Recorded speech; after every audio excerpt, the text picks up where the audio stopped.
வணக்கம் மக்களே! இன்னைக்கு எழுந்துக்க போய் ஒரு ஆர்டினரி நாள் நெனச்சுதான் எழுந்தேன். அப்புறம் தான் தெரிய வந்தது இன்னைக்கு ஆர்டினரி நாள் கிடையாது. நம்ம ஆதினா நாள் அப்படின்னு. ஆனா பெரிய கேப்பாப்பு ஹிப்பாப் தெரியுமா?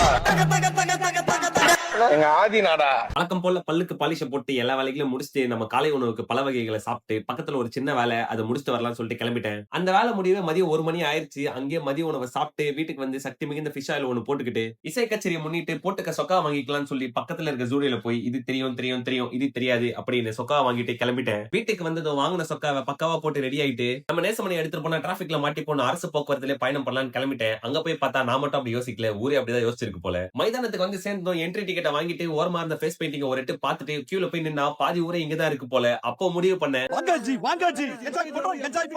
ஃபர்ஸ்ட் டைம் கான்சர்ட் போன நானு உள்ள போனதும் ஸ்டார்டிங்ல ஸ்கூல் ஸ்போர்ட்ஸ் டே ஈவென்ட் மாதிரி ஃபீல் ஆச்சு. அப்புறம் ஒரு 6:30 மணி அளவுல நம்ம ஆதி நான் ஒரு என்ட்ரி குத்தாரு பாருங்க. அந்த என்ட்ரிக்கு ஃபுல் பிளாஸ்ட். அப்ப ஆட ஆரம்பிச்சேன்னா ஒரு 9 மணி வரைக்கும் உட்காரவே இல்ல. ஆடினே இருப்பேன் அப்படின்ற ஒரு மோடுக்கு போயிட்டேன். உங்களுக்கு லவ் பாட்டு வேணுமா? லவ் பாட்டு இருக்கு. பிரேக்கப் பாட்டு வேணுமா? பிரேக்கப் பாட்டு இருக்கு. மோட்டிவேஷனல் வேணுமா? அதுவும் இருக்குன்னு சொல்லிட்டு சேர்ந்து ஒரு கலவையா கொடுத்து ஆடியன்ஸ் டயர்டே ஆக வைக்கல. சரி தண்ணி வாங்கலாம்னு போய் பார்த்தா அங்க யாருக்குமே நெட்வொர்க்கே கிடைக்கல போல இருக்கு. ரொம்ப நேரமா சுத்தினே இருந்துச்சு. ஏதாவது பண்ண முடியுமானா அப்படின்னு சொல்லிட்டு தண்ணி விக்கிற அண்ணா கிட்ட போய் கேட்டா பேசாத ஃபுல் டான்ஸ் மோட்ல இருக்குன்னு சொல்லிட்டு வைப்ல இருந்தாரு. ஊருக்குள்ள வாரம் ஒரு ட்விஸ்ட் நடக்குது. இந்த வாரம் நான் கொடுக்குறேன் பாரு ஒரு ட்விஸ்ட்னே நம்ம ஆதினா நம்ம அனிருத்த கூட்டு வந்து ஸ்டேஜ்ல நிறுத்திட்டாரு. ரெண்டு பேருமே சேர்ந்து அந்த எதிர்நீச்சல் பாட்டை பாடுறப்போ ரொம்பவே ஹோல்சமா இருந்துச்சு. ஒரு இசை கச்சேரி எப்படி முடிக்கணுமோ அந்த மாதிரி பக்காவா முடிச்சாங்க. அப்படியே அங்க இருந்து விடைபெற்று மைதானத்துல இருந்து 2 கிலோமீட்டர் நடந்து இரவு உணவு அங்கேயே சாப்பிட்டு வீட்டுக்கு வந்து மட்டையாயிட்டேன். அடுத்த வீடியோல சந்திப்போம். கதையில கரெக்டா இருப்போம். பாய் பாய்.